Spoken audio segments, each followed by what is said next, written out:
Hi students.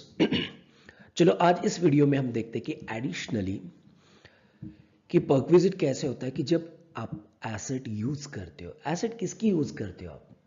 तो normally खुद की एसिड यूज होती है तो कोई टैक्सेबिलिटी आती नहीं है, बट दूसरों की एसिड यूज करते हो तो टैक्सेबिलिटी जरूर आएगी। अभी दूसरों की एसिड मतलब कौन सा? सो बट ऑब्वियस है, आपने एम्प्लॉयर की एसिड आपने यूज किया।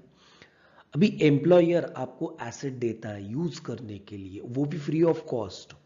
यस और नो? वो भी फ्री ऑफ कॉस्ट। तो डिपार्टमेंट के पेट में दुखेगा, डिपार्टमेंट कहेगा कि ये हम टैक्सेबल करेंगे, बट टैक्सेबल करोगे कैसे?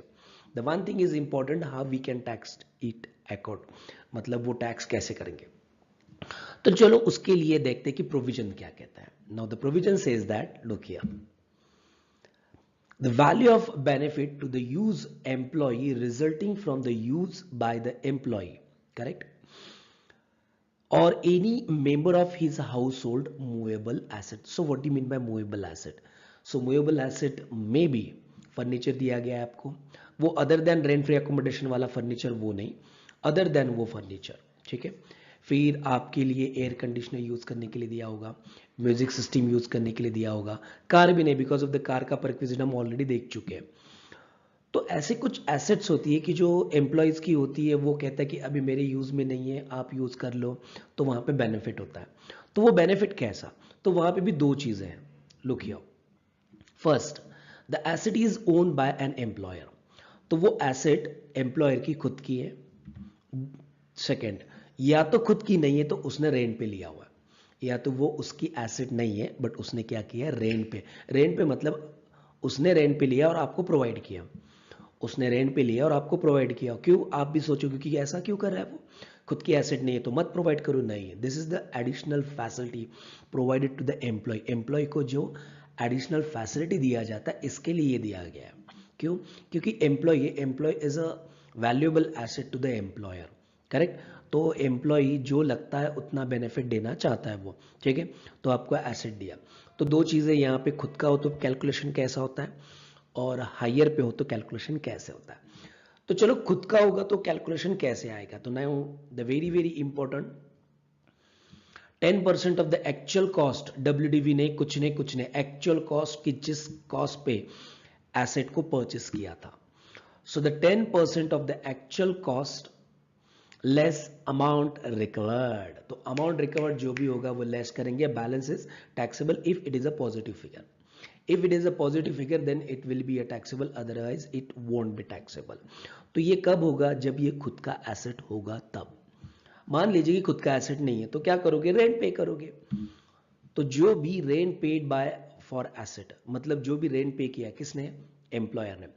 एम्प्लॉयर ने जो भी रेंट पे किया है उससे अमाउंट रिकवर्ड माइनस करो, balance is taxable. Balance is taxable. तो देखो कितना इजी स्टेप है कि कोई भी मूवेबल एसेट यूज करने के लिए दिया है, उसमें पहले प्रॉब्लम में देखिए पहले वो खुद का है या नहीं है। If it is not own by the employer तो रेंट चार्जेस, जो भी जेब से रेंट जा रहा है किसके? एम्प्लॉयर के, वो लेस अमाउंट रिकवर्ड होगा तो बैलेंस इज टैक्सेबल। बट सारी जगह पे यही एक सेंटेंसेस है, क्या? पॉजिटिव होगा तो टैक्सेबल, निगेटिव होगा तो टैक्सेबल करने की जरूरत बिल्कुल भी नहीं है। दूसरी चीज, अभी इसी के बाद हम देखते हैं कि और एक परक्विजिट है जिसको ये मूवेबल एसेट ट्रांसफर कर दिया, मतलब एम्प्लॉयर ने आपको बेच दिया है एसेट। ये तो यूज के लिए था, अभी बेच दिया है। तो चलो आगे जाते हैं, बट उसके जाने से पहले एक और सेंटेंसेस इंपॉर्टेंट है यहां पे। Other than asset already specified in the rule, other than asset already specified मतलब रेंट फ्री फर्निश अकोमोडेशन वाला फर्नीचर उसके अकॉर्डिंग नहीं चलेगा, मतलब इसके अकॉर्डिंग नहीं चलेगा। और कार वाला परक्विजिट है उसके लिए सेपरेट लिखा है तो वो इसके अकॉर्डिंग नहीं चलेगा। And other than laptops and computer, why the laptop and computer छोड़ दिया? Because of laptop and computer are the necessary to run the office. तो इसीलिए लैपटॉप एंड कंप्यूटर्स को छोड़ के any asset if you are using it for the own purpose by the or the household of the member, तो it will be a taxable to you. तो चलो आगे का परक्विजिट देखते हैं, वो भी ऐसा ही है बच्चों, नॉट डिफिकल्ट वन। चलो लेसन,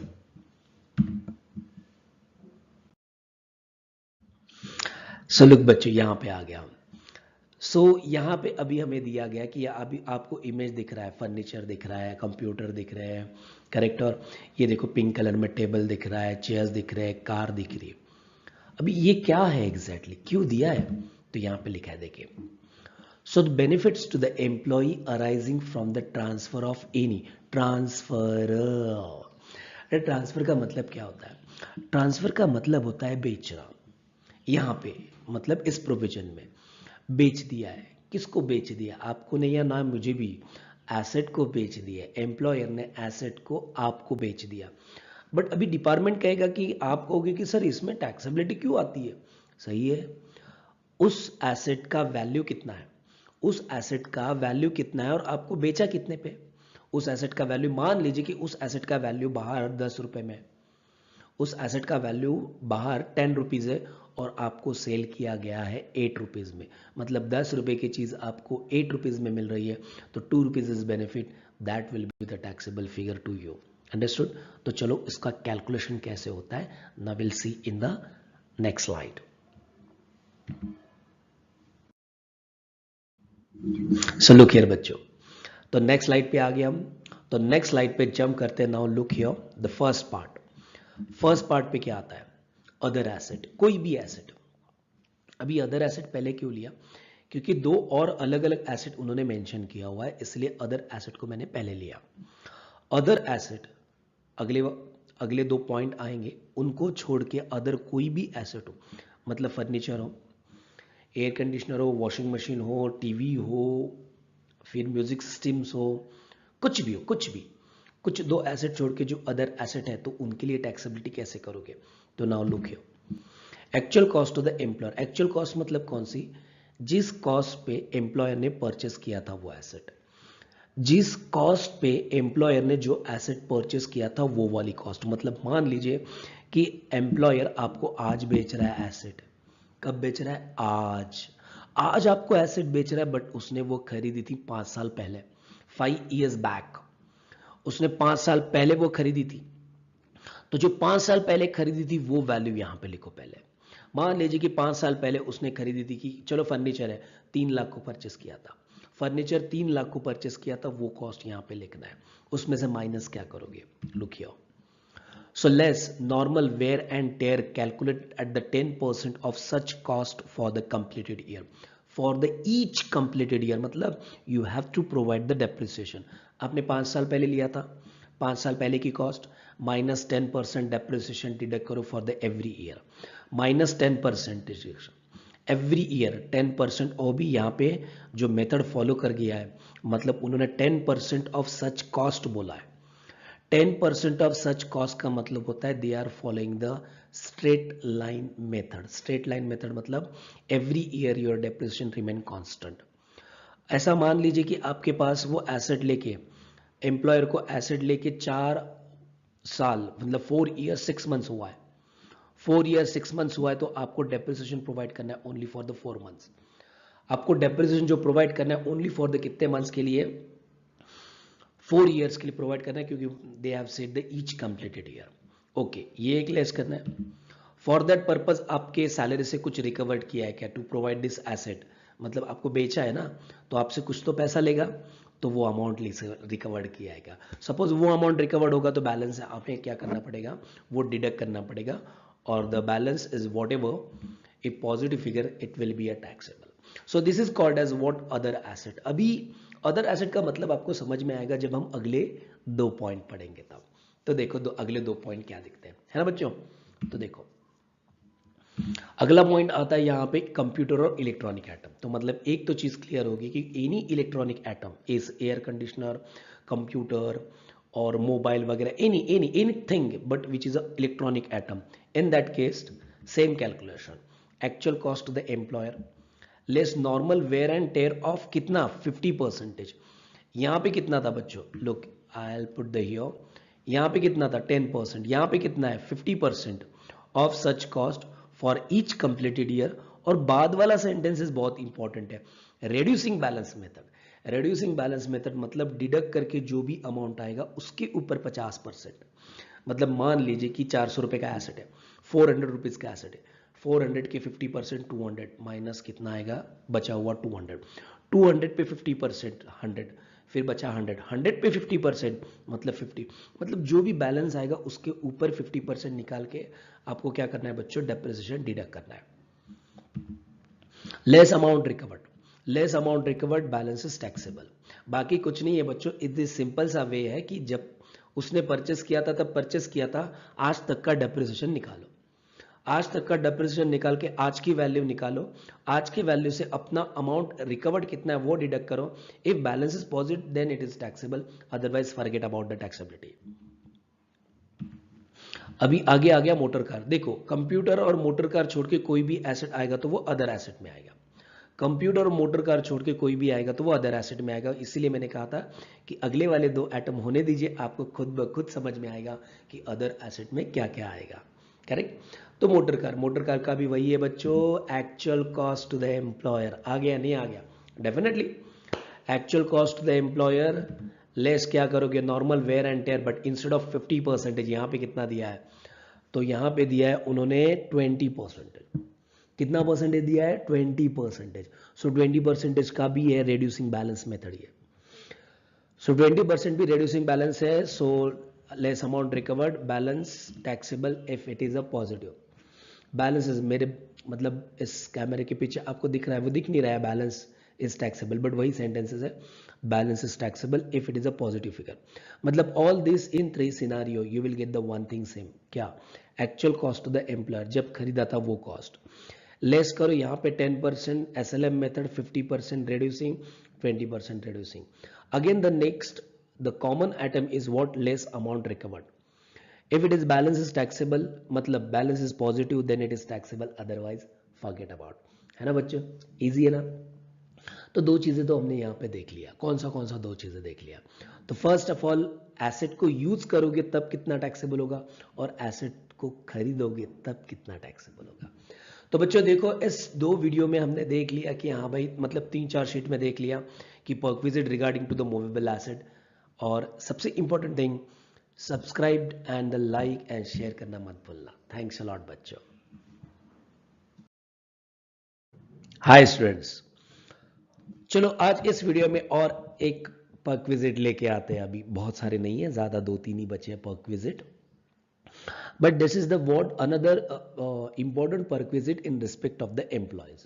अभी यहाँ पे देखिए कि आपको इमेज दिख रहा है, एक ऑफिस स्टाफ बैठा हुआ दिख रहा है, और अलग जगह पे आपको चेयर्स भी दिख रहे हैं। तो इसका मैं इंटेंशन ये बताना चाहता हूँ कि there is a one company Ox Limited. तो मैं प्रोविजन को हम ऐसे समझेंगे कि कोई एग्जाम्पल चल रहा है कि देखिए कि ऑक्स लिमिटेड है, कि वो पब्लिक लिमिटेड है, ठीक है। तो ऑक्स लिमिटेड अपने ये सारे वो जो ऑफिस स्टाफ दिख रहा है आपको ना इमेज में, तो उनको वो शेयर्स देना चाहता है। तो वहां पे लिखा भी है एनी स्पेसिफाइड सिक्योरिटीज और स्वेट इक्विटी शेयर्स। तो स्वेट इक्विटी शेयर्स और specified being in a equity shares in a company, मतलब ऑल दिस स्पेसिफाइड सिक्योरिटीज और sweat equity shares should be in the nature of equity share, किसके, company के। तो मतलब आप अभी एम्प्लॉयज को now you want to allot, now you want to what, allot a shares to the employees. तो employees को आप शेयर्स देना चाहते हो, क्यों, बेसिक लॉजिक क्या है इसके पीछे का। तो लॉजिक इज दिस कि सपोज एम्प्लॉयज को शेयर्स दिया तो back of the mind, employee के बैक ऑफ द माइंड ऐसा चलता है, इट्स अ लॉजिकली थिंग है, मेंटली थिंग है वो सारी, कि we are the owner of company, because of if I am buying the shares of any company, so I feel that I have a shares, then I am the member or owner of that company, even though I don't have so much of right, but still I am thinking that what my logically thinking saying that, मेरी logical thinking क्या कहती कि मैं owner हूं उस company का। कुछ भी शेयर्स हो, कितने भी हो, 2 हो, 4 हो, 5 हो, 10 हो, स्टिल आप क्या बोलते हो कि मेरे पास उसके शेयर्स हैं, इसका मतलब मैं उस कंपनी का मेंबर हूं। तो साइकोलॉजिकल गेम होता है। तो इसीलिए company now providing the equity shares, but कैसे होता है ना, ये शेयर्स तो कंपनी दे देती है बट बहुत डिस्काउंटेड प्राइस पे देती है, क्योंकि उसके एम्प्लॉयज होती है। एम्प्लॉयज के लिए डिस्काउंटेड प्राइस पे शेयर्स बेचना कोई प्रॉब्लम नहीं है, कंपनीज एक्ट में कोई प्रॉब्लम नहीं है, प्रोहिबिटेड नहीं है। कंपनी एक्ट में पब्लिक को डिस्काउंट पे बेचना वो एक प्रोहिबिटेड है, बट कंपनी के एम्प्लॉयज को बेचते हो, डायरेक्टर को बेचते हो, सो doesn't have any problem, correct. तो एनी स्पेसिफाइड सिक्योरिटीज कंपनी ने एम्प्लॉयज को बेचा तो टैक्सेबिलिटी कितना करोगे? तो वही आगे हम अगले शीट में देखते हैं। देखो यहां पर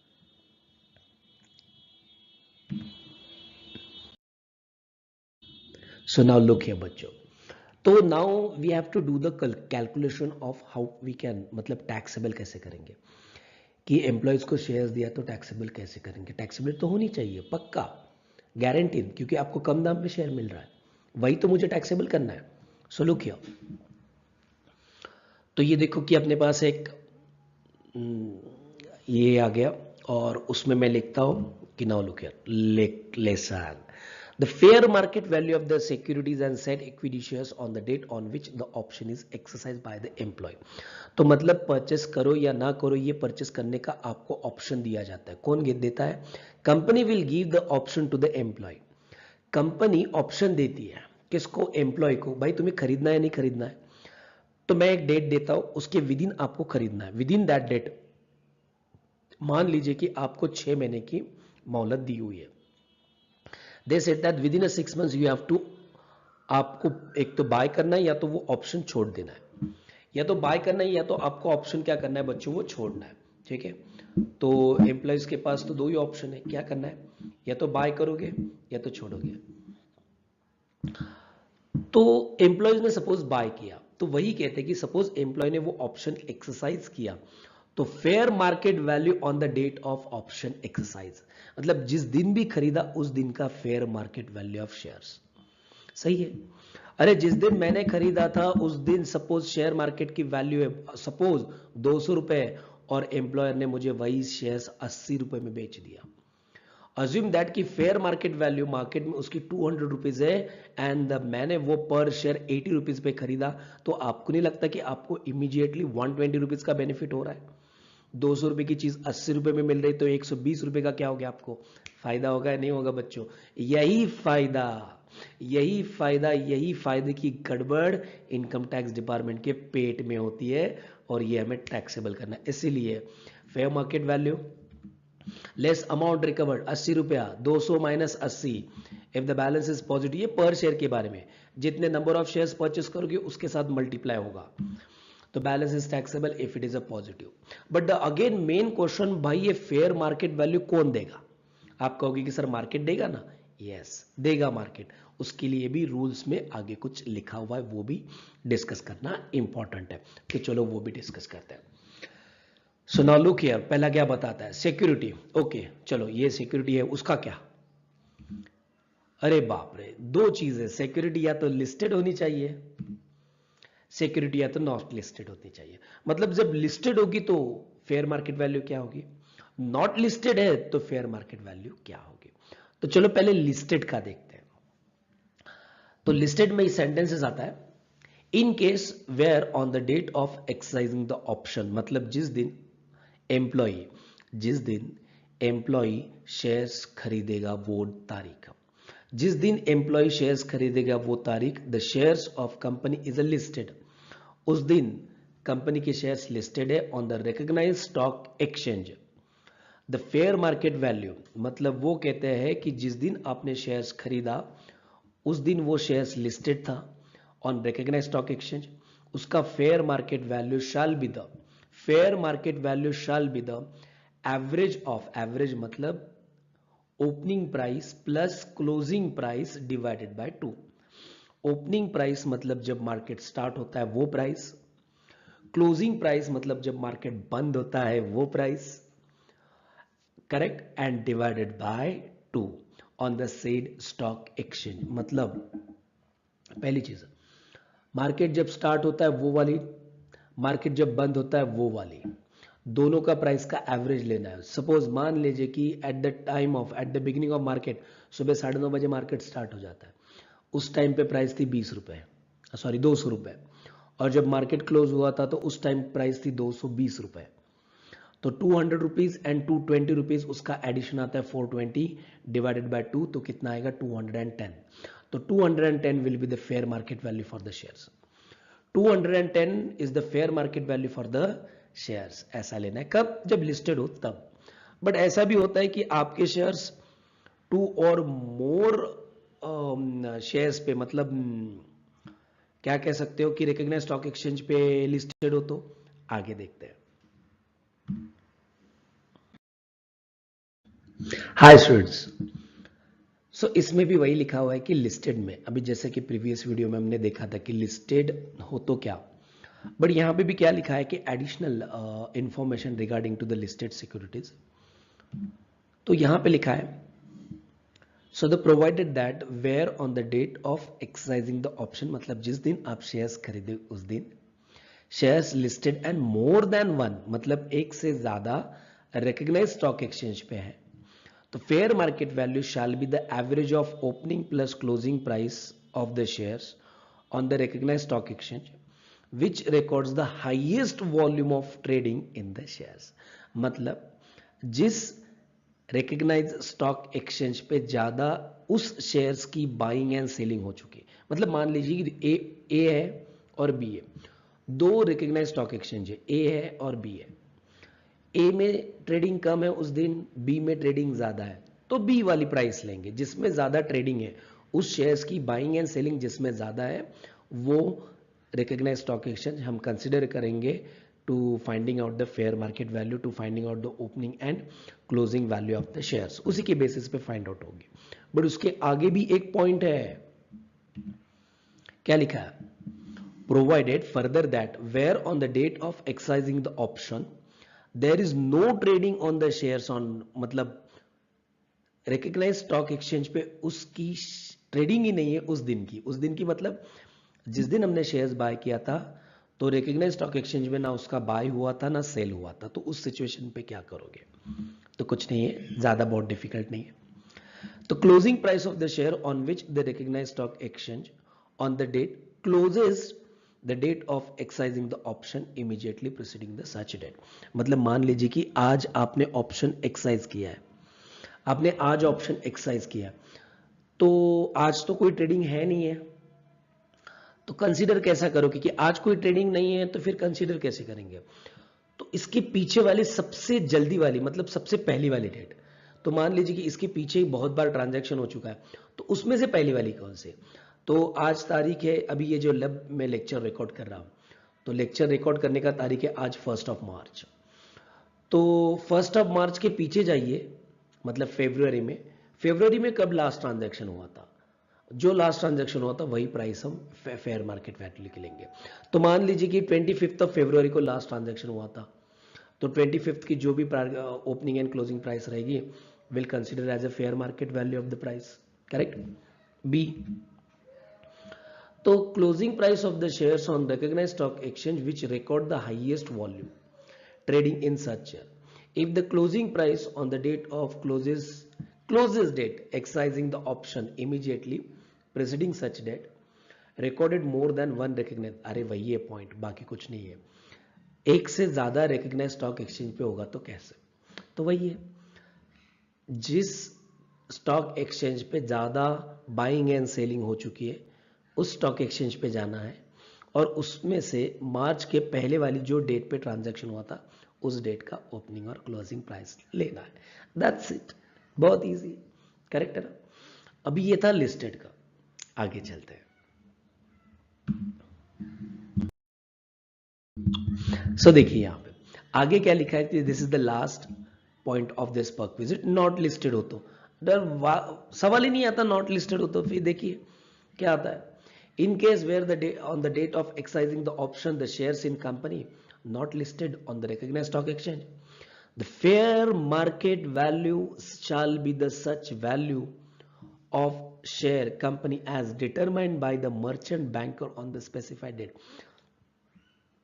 मर्चेंट बैंक ने जो डिसाइड किया हुआ वैल्यू रहेगा वही, उसके लिए हम वैल्यूअर अपॉइंट करते हैं, तो वैल्यूअर वैल्यू डिसाइड करता है। On that basis we can find out the fair market value on the date जिस दिन हमने शेयर्स परचेस किए थे उस दिन की।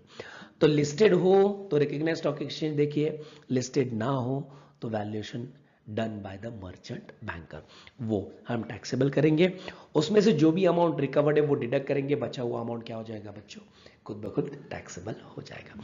तो यहां पे वैल्यूएशन ऑफ शेयर्स का परक्विजिट था बच्चों, और प्लीज़ लाइक और सब्सक्राइब का मन ना भूलना। और दूसरी चीज़ बच्चों, कमेंट्स आर वेरी इंपॉर्टेंट, और जितना हो सके उतना शेयर कीजिए। अंडरस्टूड? तो थैंक यू बच्चों।